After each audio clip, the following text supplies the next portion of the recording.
Por favor. Bueno, qué difícil. Ahí puse para grabar la clase, pero bueno, me va a quedar una parte afuera, así que Profe, parte ¿podés de repetir esta. recién lo que dijiste? No, que me quedé medio perdido.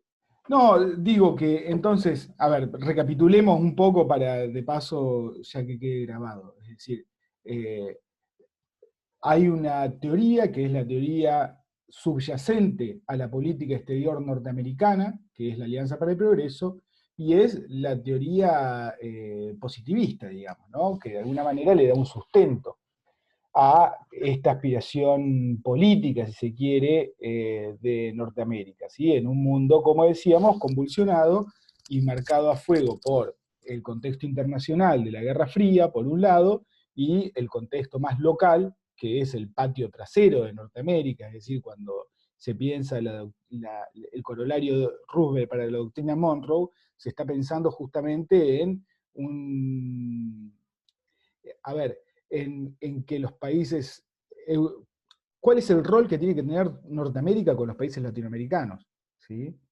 Y fíjense ustedes que este destino manifiesto que piensan que tienen los norteamericanos, ¿no? Que es que por sus valores culturales efectivamente ellos van a ser una potencia mundial, pero tienen un rol como potencia que es la de alguna manera, hacer desarrollar a los países latinoamericanos, implica que la política exterior norteamericana, obviamente, ¿sí?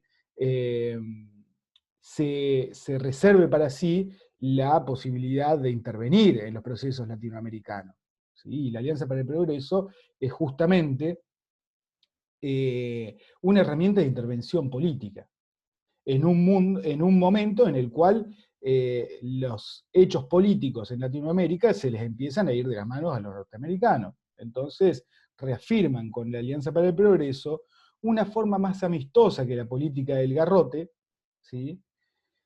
Que es justamente la de inyectar capitales a los países atrasados latinoamericanos para que estos puedan desarrollarse, ¿no? Y esto a partir de algunas premisas teóricas como la que planteábamos en el teórico del darwinismo social, digamos, ¿no? Es decir, que eh, como el darwinismo piensa que hay unas especies que se pueden desarrollar adaptándose al medio y evolucionan más que otras, bueno, efectivamente eso es parte del problema de la dinámica social, digamos. Hay algunos organismos que no se terminan de adaptar al medio y que evidentemente no pueden subsistir si no es a partir de una condición de exterioridad, ¿sí?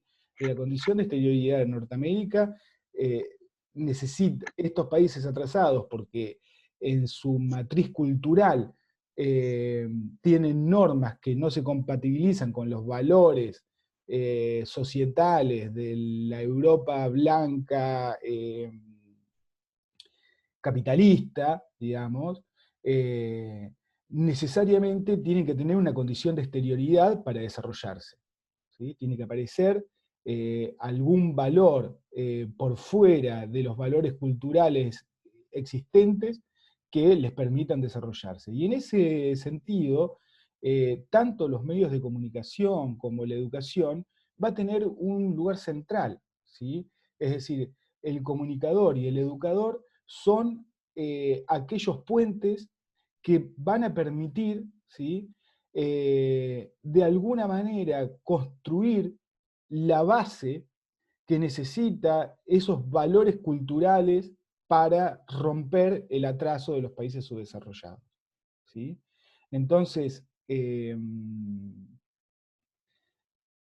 ahí es donde planteaba entonces que nace esta discusión entre si el gran problema del atraso económico en los países subdesarrollados es justamente el problema de su desarrollo en sí mismo y los valores culturales, o lo que plantean las teorías de la dependencia, que es justamente el lugar que ocupa Latinoamérica en la División Internacional del Trabajo, que es justamente el lugar que tiene Latinoamérica como subsidiario de la política económica de las grandes potencias internacionales, la que hace que estemos condenados a estar dentro de este esquema del capitalismo mundial como países atrasados, digamos, en términos económicos. Entonces el problema no es el desarrollo o subdesarrollo, sino el que es dependencia o independencia. ¿Sí? Esto en términos generales.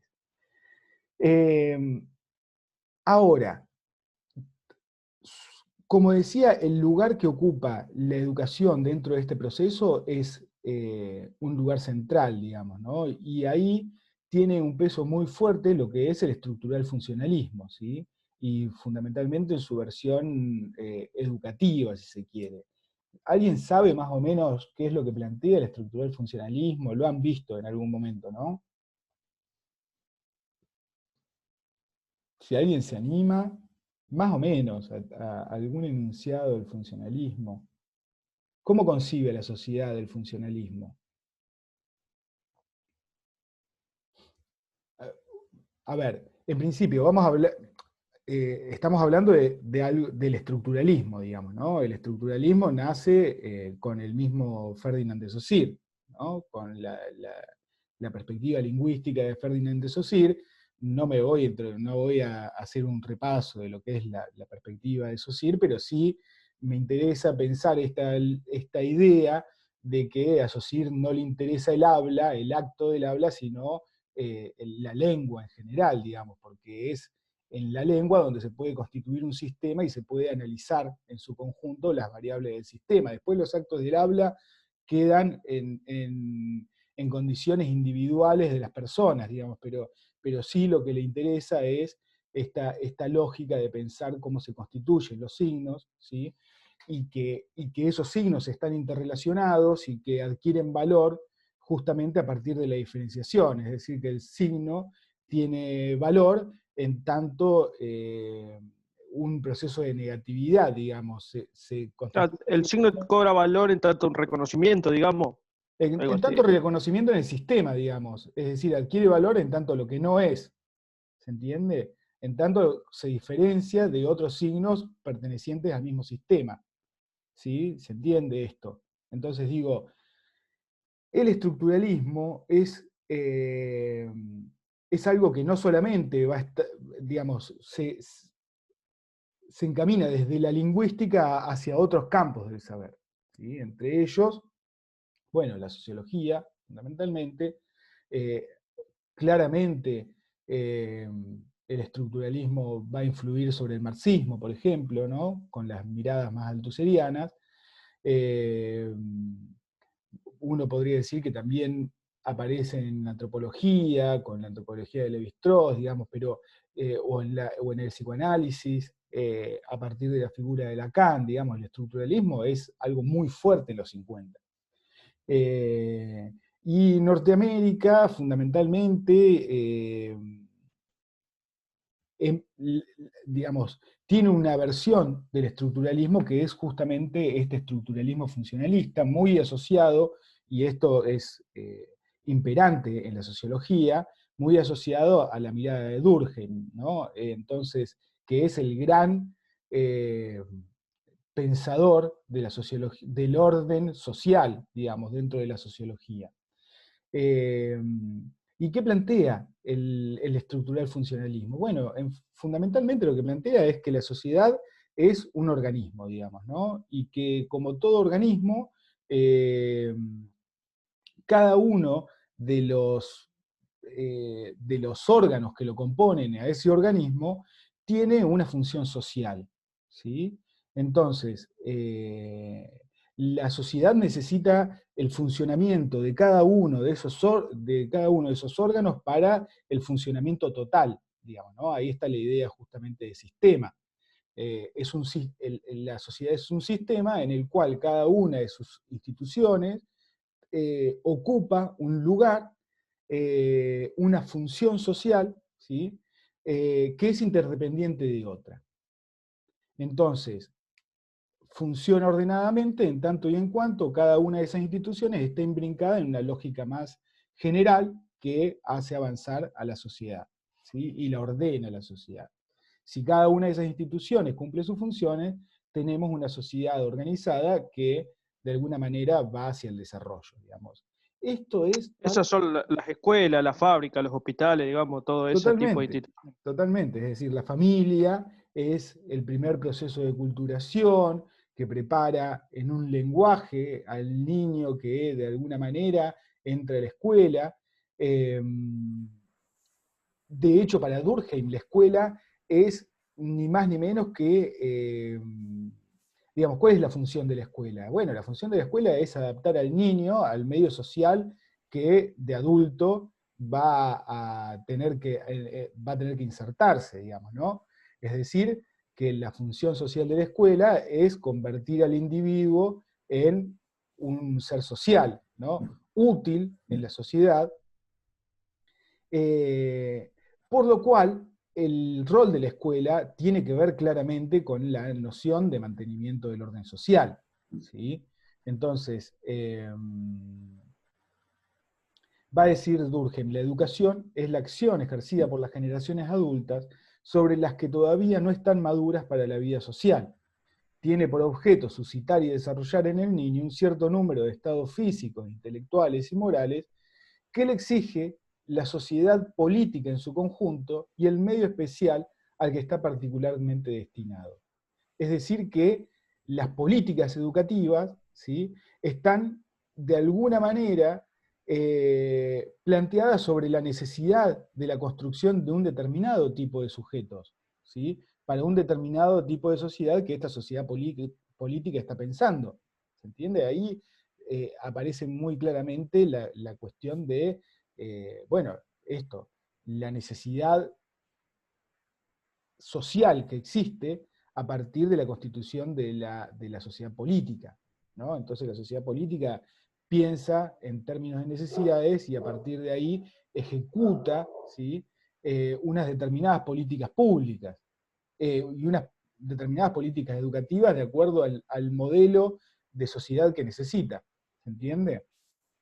Perdóname, ahora que, Sí. digamos, yo no me pondría a hablar por ahí de teoría, yo soy profe, bueno, lo que digo que el estructuralismo todavía, yo soy profe de educación física, pero ponele, Ajá. todavía se ve mucho en maestras de grado, y desde el movimiento tenemos que trabajar más desde lo global, entonces nos obliga a tener otras herramientas distintas, pero se ve muy bien cuando alguien es más estructuralista, digamos, porque necesita sí o sí un orden para que el niño o la niña haya aprendido y entonces como encastres, y a veces no, a veces es decodificar su contexto y después llevarlo a un sentido crítico, que es después lo que va a plantear Freire, ¿no? Totalmente, A un totalmente. modo, ¿no?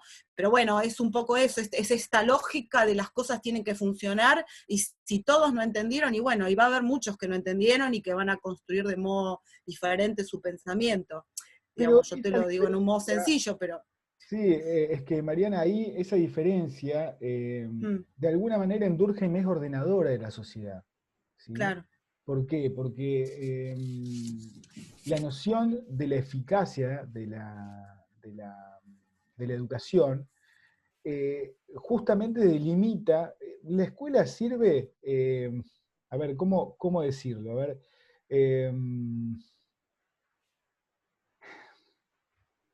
Profe, justamente yo había leído, me acuerdo en Problemas Sociológicos, a Durkheim en los hechos sociales y decía que, digamos, la educación justamente constituye un ser social, o sea, que le permite a este ser social, em, o sea, le impone la educación al niño formas de ver, de sentir y de actuar. totalmente. Totalmente. De hecho, para Durkheim, en ese sentido, la educación es mucho más, a ver, ¿cómo decirlo? Mucho más ideológica que técnica, si se quiere, ¿no? Tal Es decir, cual. porque lo que Claro, necesita la educación es imponer unos determinados valores sociales, ¿sí? Fundamentalmente imponer unos determinados valores sociales. Ahora, lo cierto es que, a ver, por lo que plantea Mariana, Mariana, sí, eh, por lo que plantea Mariana, la forma de organizar socialmente que tiene la escuela es la de dividir a la sociedad en determinadas clases, si se quiere, ¿no? Es decir, que cada uno de los niños que ingresan a la escuela van a conseguir en el futuro un empleo acorde al rendimiento y al salario que le corresponda, de acuerdo a el grado de formación que tiene. ¿Sí? Entonces, la escuela es el lugar donde de alguna manera se van a organizar las propias clases sociales. Y esto no es menor, y claramente no es menor, porque está explicitando, perdón que hay más gente que está entrando, porque va, a ver, se me está, actualiza ahora. Ah, puedo actualizar, no, perdón, me estoy quedando sin tiempo, vamos a tener que hacer una segunda parte, ¿eh? Perdonen, pero vamos a tener que hacer una segunda parte. Entonces, no es menor esto que plantea Durkheim, porque justamente, y lo que va a plantear el funcionalismo, porque justamente es lo que va a denunciar, ¿sí? Esta ola, digamos, de considerar la teoría crítica latinoamericana, ¿sí? Que muy bien lo pone Nassif en este cambio de frente, en este cambio de perspectivas, digamos, ¿no? Va a discutir justamente el rol que tiene la escuela en tanto profundiza, ¿sí? o establece la sociedad de clases que plantea el propio capitalismo, digamos. Entonces, justamente lo que plantea Durkheim como orden, el marxismo lo va a poner en términos de conflicto, ¿sí? Entonces, el conflicto social nace a partir de la diferenciación social que la escuela, de alguna manera, esto es la perspectiva que plantea Bowles y Gintis, ¿no? De la que hablábamos en la clase anterior, ¿no? Que es la perspectiva más funcionalista, si se quiere, de la teoría crítica, y esto lo están planteando en Norteamérica, obviamente, en reproducir las desigualdades sociales. La función de la escuela es reproducir la segregación social, digamos, ¿no? En un punto. Esto es lo que digamos, ¿no? Y esto, asociado a esta perspectiva desarrollista, empieza a tener además una lógica donde empieza a aparecer muy fuerte un optimismo hacia la tecnología, digamos, ¿no? Es decir, cuál es el lugar que tiene la tecnología en el desarrollo de nuestras sociedades y fundamentalmente en la posibilidad de darle otras competencias, y acá nace el concepto de competencia, que me parece que es un concepto fundamental para entender también lo que es la lógica de la teoría funcional, ¿no? Las competencias que van a necesitar estos niños para insertarse después en el mercado laboral, cuál es el lugar que tiene la tecnología dentro de la clase. Estamos hablando no de los 2000 y las redes sociales, la computación, digamos, estamos hablando de los 50, ¿sí? Y ahí ya empieza a aparecer esta mirada optimista acerca de que la propia incorporación de la tecnología, de los elementos de la técnica, van a hacer que avancen en las competencias estos niños de las sociedades más atrasadas y que de alguna manera puedan incluirse dentro del mercado laboral, digamos, compitiendo, si se quiere, con otras herramientas. Y esto es muy fuerte en lo que es la perspectiva de la teoría del capital humano, que también surge a fines de los 50. La teoría del capital humano justamente plantea que son las sociedades que más han invertido. A ver, es una conclusión de lo que es la Segunda Guerra Mundial, ¿no? Después de la Segunda Guerra Mundial, el gran devastamiento social. Entonces, la conclusión de la teoría del capital humano es que las sociedades que han podido salir de la gran crisis que provoca la Segunda Guerra Mundial son justamente las que han invertido en la capacitación, en la formación de capital humano, ¿no? Entonces, de alguna manera, igualan el proceso educativo a la formación de un capital, que es un capital como cualquier otro, ¿sí? Como cualquier capital físico. Es decir, que en definitiva, de alguna manera, está igualando la educación como cualquier forma de capital, digamos, como cualquier forma de capital físico. Ustedes saben que el capital es la base sobre la que se constituye el sistema capitalista, digamos, ¿no? Es decir, que si nosotros estamos hablando de que estamos formando un capital, y este capital es un capital humano, bueno, ¿qué va a plantear entonces la izquierda funcionalista con respecto a esto? Se pueden imaginar, ¿no? En principio lo que van a denunciar es la mercantilización, si se quiere, de la educación, ¿no? Porque en definitiva lo que empieza a expresar estas teorías de capital humanas asociadas justamente al funcionalismo es la necesidad de adaptar los currículums escolares o la propia perspectiva formativa, no ya tanto de las escuelas primarias y secundarias, sino también universitarias, en términos de cuál es la formación, cuál es la formación y para qué propósitos productivos, ¿se entiende? Es decir, que hay una dimensión más instrumental acerca de cuál es la lógica formativa, fundamentalmente de las universidades, de los proyectos de investigación, ¿sí? Esto es algo que actualmente está muy en discusión, ¿no? Y apareció muy fuertemente en estos últimos años, digamos, ¿no? Donde se discutía cuál era la política investigativa del CONICET, por ejemplo, ¿no? Entonces, qué sé yo, es muy difícil comprender ciertas discusiones que hay dentro del ámbito del mundo de las ciencias sociales, digamos, y bueno, se empiezan a poner en tensión estas cuestiones, digamos, ¿qué es lo que financia entonces los estados-nación? ¿Qué financian? ¿Qué tipo de proyectos educativos financian? ¿No? Surge muy fuerte la idea esta de administrar eficazmente, si se quiere, los presupuestos educativos, ¿sí?